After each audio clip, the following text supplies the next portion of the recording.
What up, though, everybody, and welcome back to the Woodward Heavyweights. Make sure you smash the like button. For KG, for Chris, for Nick, I'm Spencer with the Heavyweights. Easy's flipping some cars right now, so KG thankfully hopped on the desk with me today, and we're going to have a good show. Yes, sir. The first thing we do got to talk about, though, is the Detroit Lions cap space. What it looks like going forward. And going into next season, I believe there's still $31 million in cap space I saw. Nice. So that's some money. That's some money you can throw around. That's some money you can make some things happen with. Resign some guys. Resign some guys. Maybe go get a receiver. Maybe we'll see.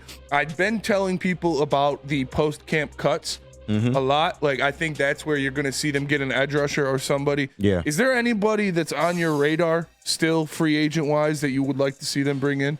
I would have to peruse the market to see who's out there still. But I mean, at this point, I feel like the team's ready to go as is, man. They didn't make a move at receiver in the draft. I feel like that was intentional. They did re-sign DPJ. I feel like they got a lot of faith in him.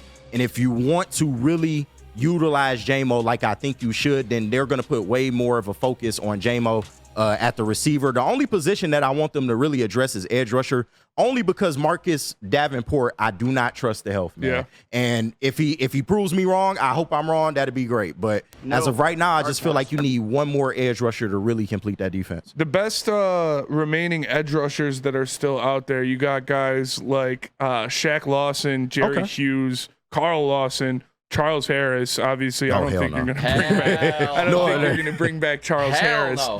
You got other guys like Tyus Bowser. There are still players out there who can make some plays. And we saw the Jared Goff details come out for his cap hits throughout his new lucrative contract. And you could see that in the first year, it's only 10% of the cap. Yep. You see that 2024 number. It's a $27 million cap hit, which is under 10%. So it's under Easy's threshold of that 12%. Again, in 2025, it's under that 12%. He's a $32 million cap hit. And then you see a jump up. In 2026, it's $69 million. 2027, $54 million. And then that final year of that opt-out potential, it is a $61 million cap hit. And come on, we all know that Brad Holmes is going to renegotiate that contract in 2026. Yeah, come on, now. You're not taking no $69 million cap hit. You're definitely going to see something where it's a signing bonus or they flip something, do something around to stretch it out. Yeah. I would agree with that for sure. They left themselves a lot of flexibility. And then even if you look at this year, his original contract, he was going to make $35 million for the last year of his original deal. They ripped it up. He's making $27 now. Yeah. So they even added flexibility for this year as well. And I wanted to ask this to you guys because this is something that me and Easy wanted to see happen last year. I think a lot of us wanted to see it happen last year. It didn't. Me and Easy kind of overreacted to it at the trade deadline where they didn't add any difference maker pieces when you saw other teams in the NFL adding those different maker pieces. Yeah. Do you think they do that this year? Do you think they're all in this year at the trade deadline? Absolutely, if there's a move to be made. And I want to preference that because, yes, I do feel like he will be more aggressive. We're in our Super Bowl window. There's no ifs, ands, or buts about it. You got the owner coming out saying that. All the players have said that from Jared Goff down. This is your Super Bowl window. So whatever you got to do to get there is what you got to do. Now, hopefully this team stays relatively healthy. That's the only way I feel like he goes into the trade market this year is if we incur some key injuries. But besides that, I mean, if a move is to be made, he'll do it. I think they're going to pull the trigger at the trade deadline this year. I think we saw that obviously in the draft that he is willing to give up as he gave up third-round picks like they're candy to move up and get guys that he wants. Big facts. Like you said, these next 2 years are the prime time Super Bowl window for the Lions. Yep. Obviously, the window is going to be open as long as Brad Holmes is making picks. But as the roster is constructed right now, these next 2 years are extremely, extremely valuable for their Super Bowl window. And so I think they're going to make a move at the deadline to bring over a big piece, to bring over a difference maker. I do think it's going to be on the defensive line. I think so, too. I don't know who. Maybe it's a Trey Hendrickson. Maybe it's somebody else. I'm not sure. But when you saw pieces moving around like that last year, I think Brad Holmes is going to put his 2 cents in, and he's going to make a move to stir up some things in that NFC race. Yeah, and a lot of people slept on this, man. But this came from Ari Mayrov of the 33rd team. He said that they did try to trade for Danielle Hunter, but it just fell through last year. So for the people that's, he doesn't do that anyway, he seems like he's willing to do that, man. We've seen Brad Holmes get aggressive when he knows exactly what he wants to do. So, like you said, if it's at a pivotal point in the season or if we have a key injury, I definitely expect him to be active this year because it's all or nothing, man. Yeah. Nick? Yeah, speaking to that point, KG, I think you could see a trade if it is an injury specifically on this offensive line. If he doesn't believe in a guy like Colby Sorsdale or any of these rookies yet, that's where I could see it. Because if a depth piece or barring injury, say, God, I don't even want to say it out loud, Frank Ragnow goes down for an extended period, I think that's when he would get aggressive because he knows what it means to this team and this offense to keep that offensive line elite. That's when I could see him making a move. But I don't think he's going to do anything drastic if there are no injuries. We've seen him. He is very specific, the type of player that he wants to bring into this locker room. That's why I don't think that he's made these trades. Last season, you say he wanted to go after Hunter. Maybe the Vikings just didn't want to trade him to us. Yeah. But there's a specific personality that fits into this Detroit Lions culture. That's why I think it's hard to go out and get that at the deadline when you don't know exactly who the player is. Yeah, as a person. That's definitely something they've come on record and say is that that's why they like paying the guys within because you don't want to pay guys from the outside because you don't know what kind of person they are exactly as you know the guys that you drafted and the guys that you developed. I mean, Cam Sutton is pretty good evidence of that. He was one of the biggest guys they brought in, and unfortunately, he had to choke somebody. The first person that they gave a multi-year deal to. That is crazy. And so maybe that makes them even more entrenched in their ideals of only paying their guys. But I do agree with what Nick said about how they had the rumors last year of wanting to go after Danielle Hunter, wanting to bring that extra piece. And I think that Nick was right where he said maybe the Vikings just didn't want to trade him to us. They definitely jacked up the price a little bit. If you're going to trade a premier edge rusher to an in-division rival, you're going to jack up the price compared to trading him somewhere else. So I think they're going to make a move this year. I really do, and I think Lions fans are going to be really happy with it. I can see it. Another slept-on thing, that they would have gone with Demarcus Robinson in the draft if they couldn't get Terry on as well. Yeah. So it seems to be a prime vision on that edge rusher position. Yeah, I mean, I think everybody here knows that that's where they need the most help is at the edge rusher position. Right now, we have a pretty damn complete roster, but that opposite bookend edge rusher, opposite of Aiden Hutchinson, is still a piece that has question marks. They like Marcus Davenport, and they think that he can be that, but can he stay healthy? He has never shown the ability to do that. James Houston, Josh Pascal, all question marks. Those are guys. James Houston is a specific piece. Like, he is a pass rush specialist. Yeah, he's only not comes in on third down, passing down. He's not going to be a guy that's playing every down out there, and so that's what I think they're looking for. And you hope that he can just recapture some of what he had that rookie season. It kind of, we saw him a little bit in the postseason last year. I know it wasn't a lot of games, but he didn't necessarily look the same. So maybe with a full training camp, he looks better. It seems like they do have some kind of faith in what they have now. But going forward, absolutely, that's probably the position that they'll target, at the deadline if they have to. Chris, how you feeling?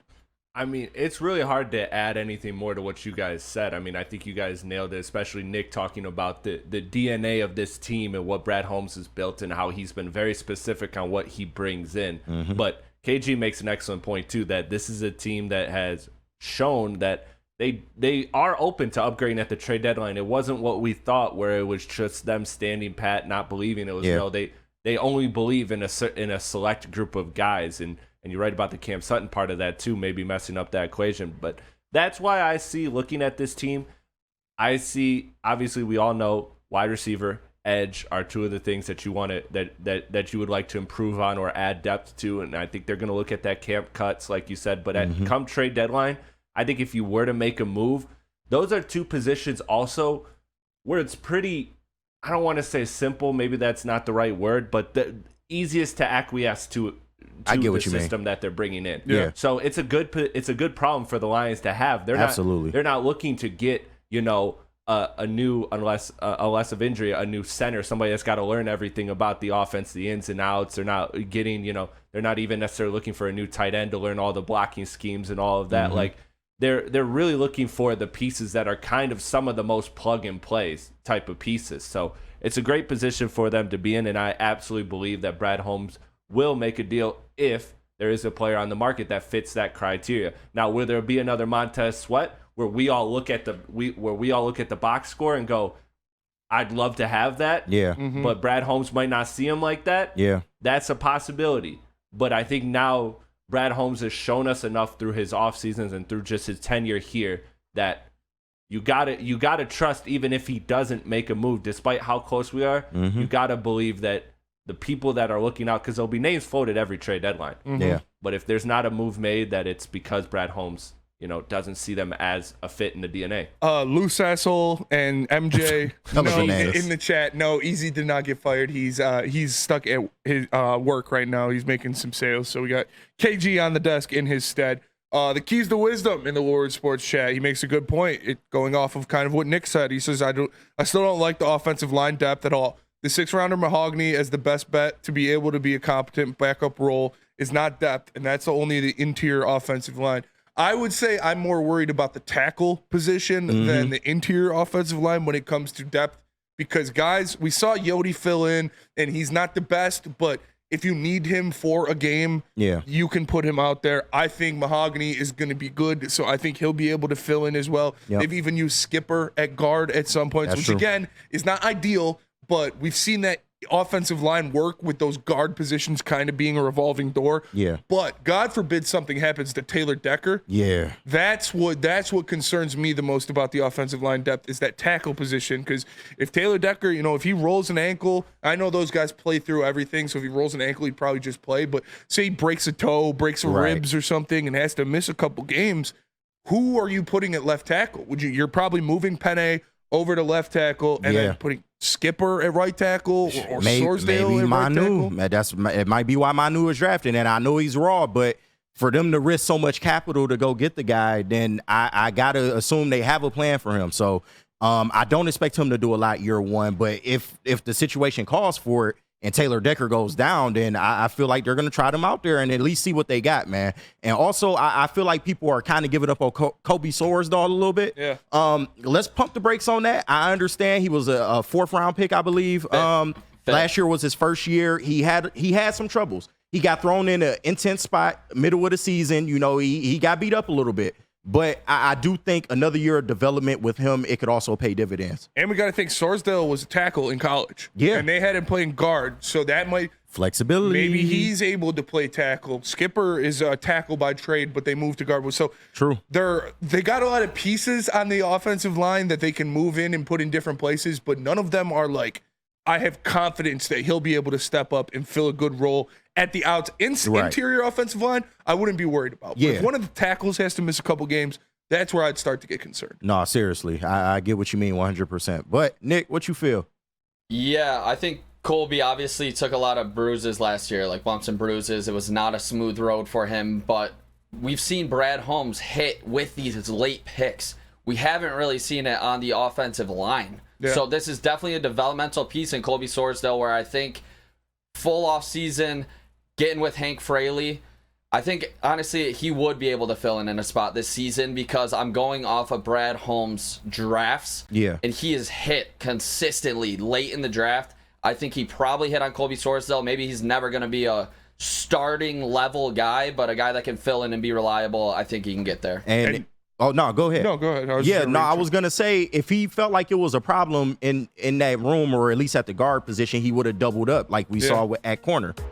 He must have some type of faith in Kobe, so we'll see. And T-Real BHMB says, Mahogany is Jonah reincarnated. And I agree with, Mahogany is a vicious run blocker. I don't think he's as athletic as Jonah Jackson was getting out on the edge. Yeah. But I have a good feeling about Christian Mahogany. I think he's going to be a good player.